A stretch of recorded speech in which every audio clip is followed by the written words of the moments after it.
The Chicago Bears are using their voluntary mini camps here to try out some different lineups and put some players in some different positions to see where they might stick best, even if that's a little different than what they did in the past. You are Locked On Bears, your daily Chicago Bears podcast. Part of the Locked On Podcast Network, your team every day.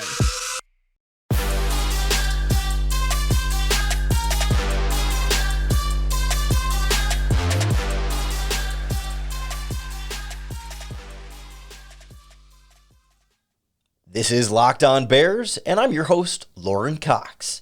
I'm here to bring you your daily, in-depth Chicago Bears news and analysis. You can follow me on Twitter at CoxSports1. You can follow the podcast on Twitter at Locked On Bears. You can like Locked On Bears on Facebook. Join the Locked On Bears Facebook group for even more Bears talk. And make sure you hit that subscribe button on the Locked On Bears YouTube channel to keep up with all of our video podcasts as well. Thanks for making Locked On Bears your first listen today. On the show today, we hear from Bears head coach Matt Eberflus about some different offensive line combinations that they're trying. Some guys in new positions or different positions than they were put in for most of last season. We'll hear some of the mindset behind that, how that offensive line process is working, and how long it might take for them to kind of shake out where every player is going to go, not just on the offensive line, but everywhere, including on this new 4-3 defense, an adjustment for many of the players in the front seven. We'll hear from Trevis Gipson on his transition back to the 4-3 where he played in college and how sort of switching between schemes has made it maybe easier to come back to one that he's played before and how that'll affect his game as a pass rusher, potentially stepping up into a bigger role. That bigger role, in large part due to the trade of Khalil Mack. We'll hear more about what that trade reaction was among the teammates that, as you might expect, weren't super happy about it, and where that kind of leaves Trevis Gipson and the rest of these defensive ends now trying to fill that role in this defense and what the expectations are going to be for the edge rushers, I guess, not named Robert Quinn, but I suppose Robert Quinn will have some bigger expectations as well. But I want to start with the offensive line because that's the more pivotal position right now that's in the focus as we try and figure out who's going to protect for Justin Fields this season and in what order they'll be protecting or what lineup, how they'll be arranged to protect Justin Fields. And so with the first day of minicamp, I think that was on Tuesday was day one, Wednesday was day two. Now, the offensive line combination came out.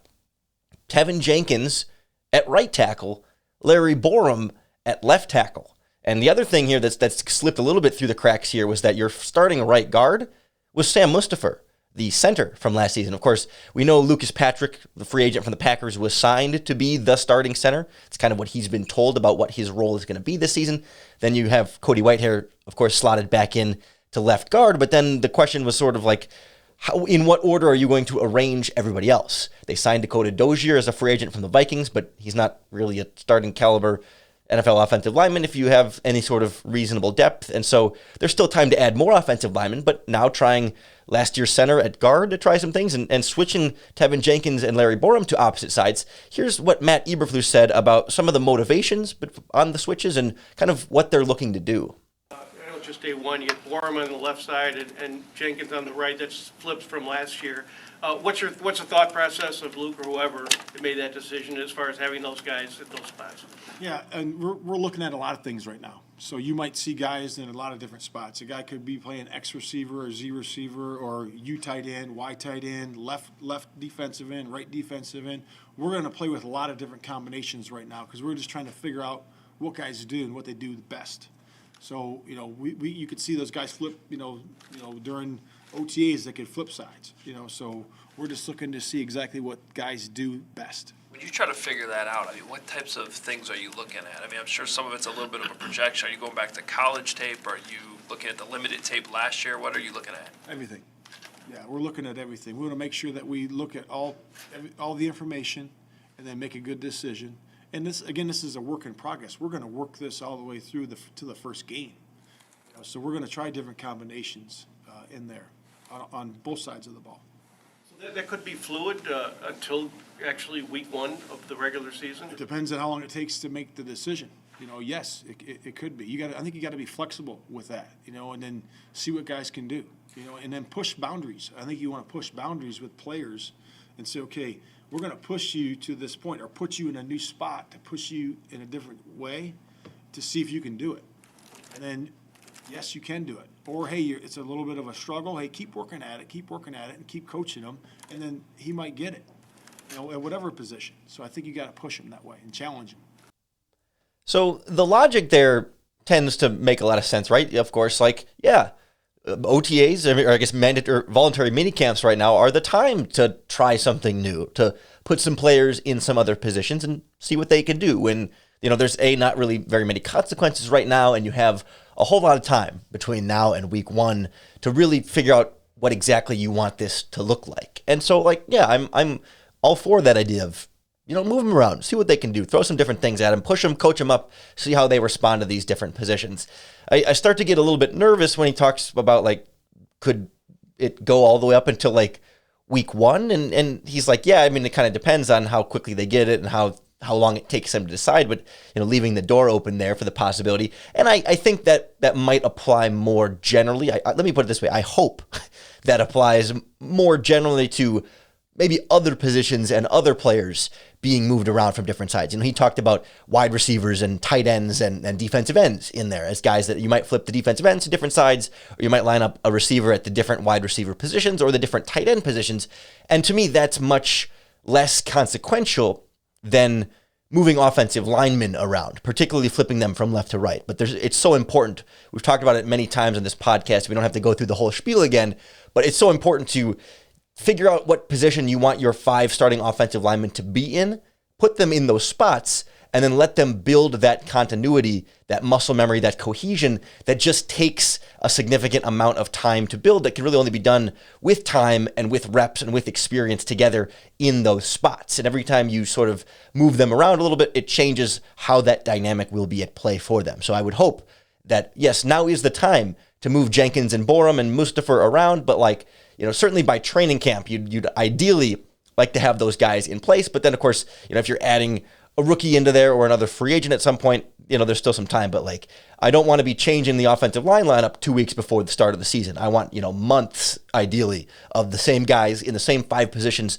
that they're going to be by week 1 and for the regular season. And then, of course, injuries happen and other things that you can't control. But hey, let's try and control what you can control there and make the offensive line as stable as possible, as early as possible for Justin Fields, because it's just that important to his development and this offensive success.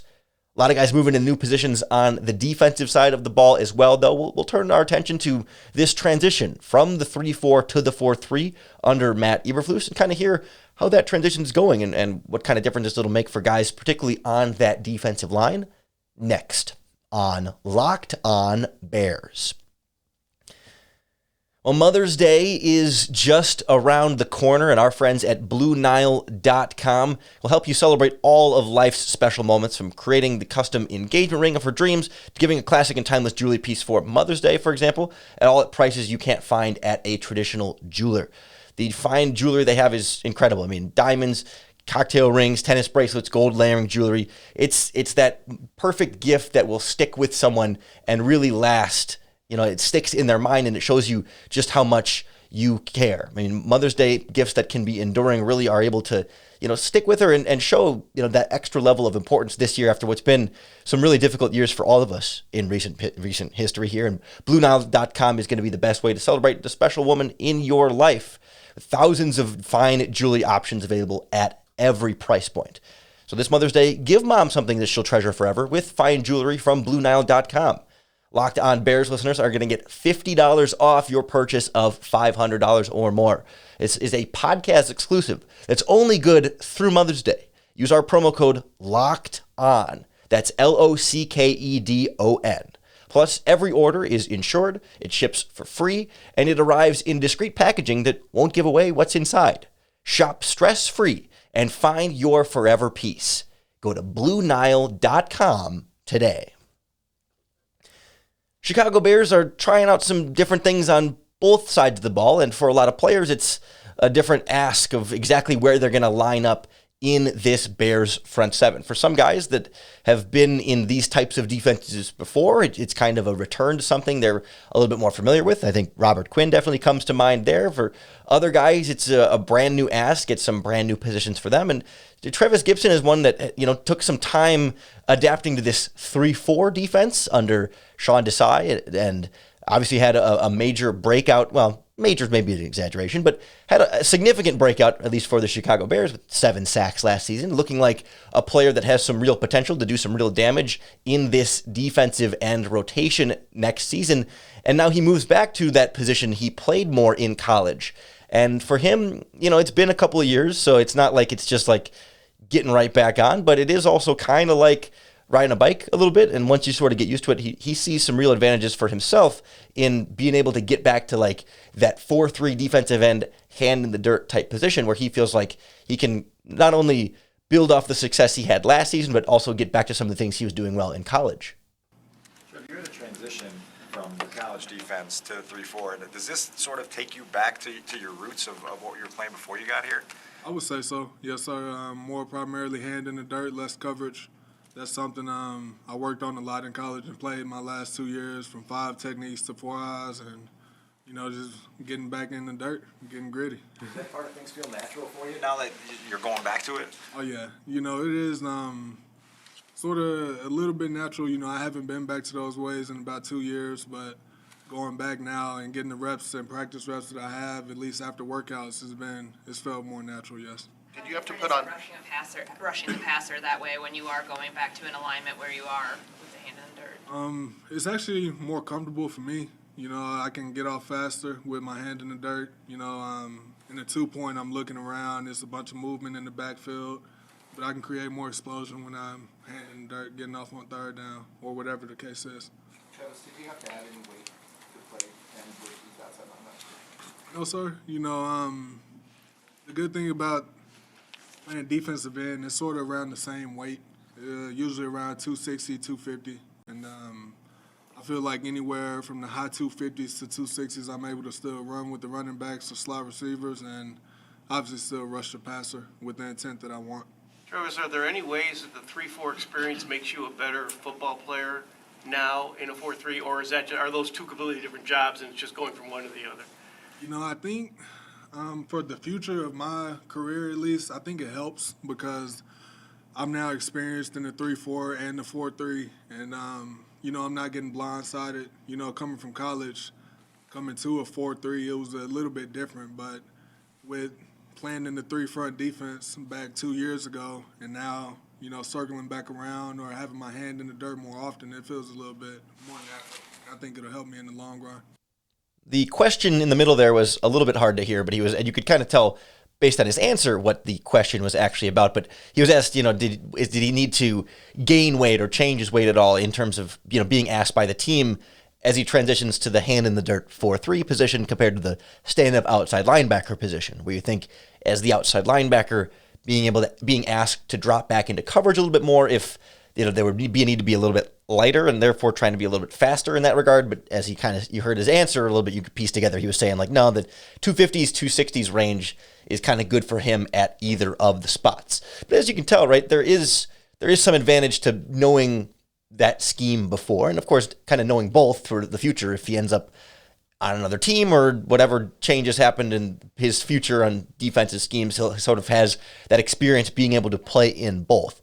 But you can see where going from that 3-4 outside linebacker position to the hand in the dirt defensive end does simplify some things, right? It's not only as he said, he feels like he can get off at the line of scrimmage faster and get a jump on the snap more easily with that hand in the dirt and sort of having your weight already leaning forward a little bit more than you do from a 2-point standing position at the outside linebacker spot. But the other thing he talked about there was like, you don't have to, as an outside linebacker, you don't have to have your eyes sort of looking around the same way you do there. Like when you got your hand in the dirt, you're still like looking at the quarterback and the ball down the line of scrimmage and sort of a general sense of like, okay, where's the running back? Where's the tight end? What gap am I in? Right? There's still things to think about, but there are less things to think about. And that's something we've heard from Matt Eberflus already, and that we've heard from, I think Roquan Smith said something similar at his press conference, that like for a lot of the players, they're noticing this new defense just being more simple, and when it's more simple, it's easier to just play fast and not have to think as much. There's less responsibility on some of their plates to not have to be thinking of so much and keeping an eye on so much and running through the different scenarios in your head of, okay, if this player does this, then I need to react in a different way, versus if they do something else, then I need to do something else. And it's a little bit more of like, let me just put my hand down and go rush the quarterback if it's a pass, or, hold this gap if it's run defense. And I think there is some real benefit to that.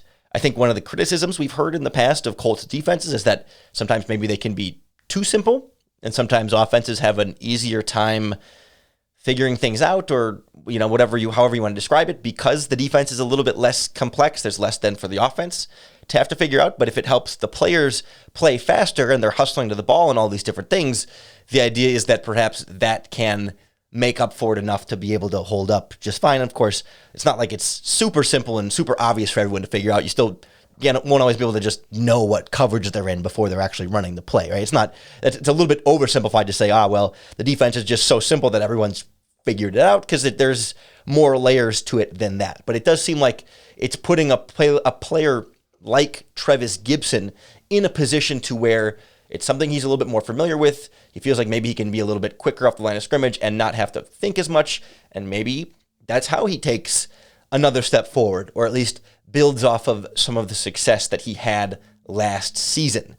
What exactly his role is going to look like in this Bears defense this year is still a little bit to be determined. The team hasn't really put a ton of specific roles and expectations out there for everybody just yet, but we'll kind of check in on, okay, what has the departure of Khalil Mack been like, and what are the expectations then in his place and for everyone else without him there? Next on Locked On Bears. Even though we're in the thick of the offseason, that doesn't mean there's no Bears bets to place with our friends at BetOnline.net. They're your number one source for all of the betting stats and sports information you need. I saw they just put out some recent lines on every team's odds to make the playoffs next season. As you might expect, the Bears are heavily favored to miss the playoffs. I think it was, will the Bears make the playoffs? It was no was minus 400. Yes was plus 300. So you can get 3-to-1 return on your money if you bet on the Bears to make the playoffs, and they actually do. Plus, you've got NFL draft, prop bets, and then all the other sports. Basketball playoffs, hockey has playoffs coming up right around the corner. The Major League Baseball season is underway, plus tennis, boxing, UFC, even your favorite Vegas casino games online. BetOnline is your continued source for all the sports wagering information you need, from live betting to playoffs to esports and more. Head on over to their website today or use your mobile device to learn more about the trends and action you need to know. BetOnline, where the game starts. This Chicago Bears new look defense kind of starts with the big absence. The new look is the guy that's not there. I mean, there's a few guys that aren't there. Danny Trevathan's obviously a big one in the middle there too. Akeem Hicks as well. But of course, no Akeem Hicks is going to be kind of the glaring hole that you'll notice. That's what I mean by hole. They have depth and have pieces in there to try and replace him. But 52 has such a monumental impact that no combination of guys right now, as it appears, seem poised to truly replace that in the full sense of the term. And of course, he was not only beloved by fans, but a player in the locker room that everyone respected and wanted to be around. It feels like they learned a lot from. And so, as you might expect, it was kind of difficult for them. They weren't super thrilled about it. Not that they're going to be so upset that they're going to storm out or make a big fuss about it. But, if you best player on your defense and one of your favorite teammates is all of a sudden traded for a draft pick, it can be a little bit of a hard pill to swallow. And Trevis Gipson kind of shared what that experience was like for him. And then from there, kind of what the expectations are. Because again, this coaching staff hasn't been super, hasn't been super vocal about what they're looking for from specific guys just yet, or what roles they will be, because they're kind of just giving everybody a chance to prove what they got, and then we'll figure it out from there. Did you talk to Mack after he got traded? And so did he leave you with any advice or anything? I shot him a text, and he said basically just keep working. It's all love, and it's a part of the business. Like I said, it hurt me to see him go, but I'm appreciative for the things that I was able to acquire from him before doing so. How did you find out, and where were you? I was Shoot, what was I doing? I was actually at a friend's house, and a friend told me, and I didn't believe him. And it probably took me about 2 to 3 minutes to believe him, because all I do is joke around with my friends. So, you know, when I did see it on my phone, it was sort of like, you know, I can't believe it. But then at the same time, you know, I do understand that it's a business and things happen. That's their idea of a joke. Well, no, not a joke, but I wasn't expecting it, so it caught me off guard. Yes. Trevis, this coaching staff, you know, being a new staff, is not, at least publicly, has not really said a whole lot about the players they've inherited as far as expectations and, you know, trying to keep things low key. What has this staff told you about your role and what your expectations are? I mean, do you get the feeling that you know they have big plans, or are you just fighting for a job, or what? You know, what has been their explanation to you about what your role is? You know, right now I think it's just everybody not only fighting for a job but competing with each other. You know, they expect a lot out of every player on this defense. You know, and the main thing is running to the ball. We're going to run to the ball, run past the ball, you know, green through the white, tackling through out of bounds. It's a tremendous amount of things that they have installed and, you know, sort of bred into our communication and how we operate just within the past 2 weeks. So the expectations are pretty high from everybody on the defense. You get it, how much, to what extent do you get an impression they believe in you? You know, that they have big plans. You know, as bare as it is, I'm still with Chicago. So if I can get just a little bit of faith, a little bit of belief in me, that's all I need. So kind of two separate ideas there from Gipson, but they literally flowed one right into the other. So I didn't want to, you know, arbitrarily sort of split them up there. But let's start with Mack's departure for a minute here, because I think it's kind of a point that maybe gets glossed over. When Mack's first traded, all the talk right away is like, well, okay, this makes the Bears slightly worse, and was a second-round pick a good enough return on investment and getting the cap space in the future and the team-building process and, like, all those different questions. But it kind of glosses over this idea of, like, it's kind of a bold move for a new GM to come in and trade away one of the locker room leaders and fan favorites and, like, turn over, you know, one of the leaders at linebacker and one of the leaders in the defensive line and kind of getting rid of some of the better talent on this team, some of it very necessary for financial purposes, and some of it just like Trevathan was kind of past his prime and struggled to stay healthy and wasn't really, you know, a big-time difference maker anymore on this defense, right? Not that the reasons had some fine justification, but like it can be a message that gets sent to the players in the locker room, and it's kind of a bold thing to come in and shake everything up, and you kind of just have to say, hey, trust us. Like, you know, we haven't been here, and so you don't really know us yet, and we're making all these changes, but trust us and just, you know, hang in with there, and we'll make it work in the future. And, you know, you do start to wonder then if things don't have that success right away, and it's like, well, you traded Khalil Mack and this and this and this, and we're struggling and we're not winning. You know, is there a questioning of the leadership and the faith in the leaders in the organization and that kind of thing? You just wonder, right? I mean, it's a big change and a bold change that has that human impact on the locker room and that trust and that idea of like, hey, trust us even as we do these things that maybe you don't like or wouldn't like to see happen, but we feel like it's necessary and will ultimately lead to the team being better. It's just until that team is better, is there doubt, is there questions, is there all that sort of thing, is one of the underlying like storylines here that I think kind of got overlooked with the big move of the Khalil Mack trade. But regardless, Mack no longer in the building, and so you're left with, you know, a defensive end group where Robert Quinn shouldn't have any trouble transitioning back into a 4-3 where he was often at his best earlier in his Bears career. They signed Al-Qadim Muhammad, who was the starting defensive end for the Indianapolis Colts under Matt Eberflus, so he should be a fairly steady veteran presence on that other side. And then you have Trevis Gipson as another great, intriguing option for you there at that other defensive end spot. You also still have Jeremiah Atauchu under contract. I don't know if he's going to be a defensive end pass rusher, if they're going to try and make him an off-ball linebacker. That's still one of the big like underlying questions here that I haven't really gotten a great answer to. I'm guessing, you know, pass rushing is kind of more his thing than making him an off-ball linebacker, but I don't know what exactly that would look like. And also Mario Edwards Jr. has played the 4-3 defensive end position in the past with the New Orleans Saints and other teams, and he could be a part of that rotation. So, you know, Eberflus has already sort of expressed his desire to have get 8-10 guys going in a regular rotation there to have fresh legs, so that the idea of like who the quote unquote starter is might not be as important, because all of those guys are going to be able to get, all the guys that can contribute as pass rushers are going to get into the pass rushing rotation, and it help keep fresh legs and all those different things. But I do think there's valid reason and a lot of reason to be excited about Trevis Gipson in particular, whatever that role exactly is going to take, which even he said, like, I just need some faith that I'm going to go out there and ball out, even if he doesn't know exactly what it's going to look like. But I do think, as far as rotational pass rushing go, right, the 7 sacks we saw last season from Trevis Gipson were second most on the Bears team, and even look a little closer at like his PFF grades, his pass rushing grade of 87 was the 9th best among edge rushers in the NFL, like top 10 NFL pass rusher,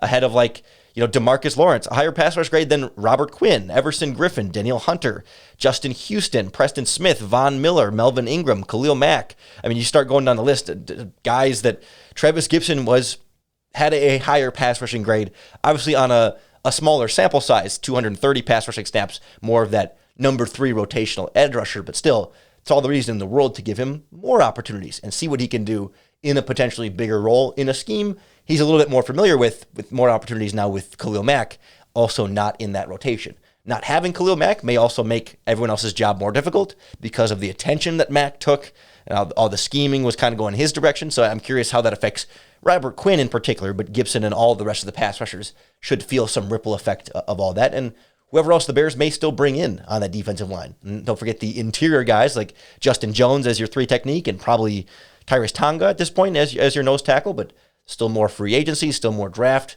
For some reason, we haven't ruled out the possibility of maybe still bringing in Larry Ogunjobi later on when he gets healthy. I mean, you never know. So this defense is far from set. This offense is far from set. And any more changes we see to the Chicago Bears, you can be sure we'll break it all down for you right here on the Locked On Bears podcast. So make sure you hit that subscribe button to keep up with all of our daily, in-depth Chicago Bears news and analysis. Thanks for making Locked On Bears your first listen today. If you're looking for your second listen, the Locked On Podcast Network has the Ultimate Mock Draft 2022. It's its own dedicated podcast feed. Wherever you're listening to this podcast, just search the words Ultimate Mock Draft, and we're going through the entire first round, plus all the teams that don't pick until the second or third rounds, including your Chicago Bears. I've got a Bears pick in at 39. Of course, that's going to be at the end of the week after we get through all the first round, but analysis from our Odyssey insiders, from our Locked On NFL Draft folks, from our hosts covering each and every team, giving you the local perspective, the draft perspective, and so much more. No one is mock drafting in podcast format better than we are here on the Locked On Podcast Network. It is your team every day. It's mock draft, ultimate mock draft every day. And I hope that the Locked On Bears podcast can help make it just a little bit easier for you to bear down.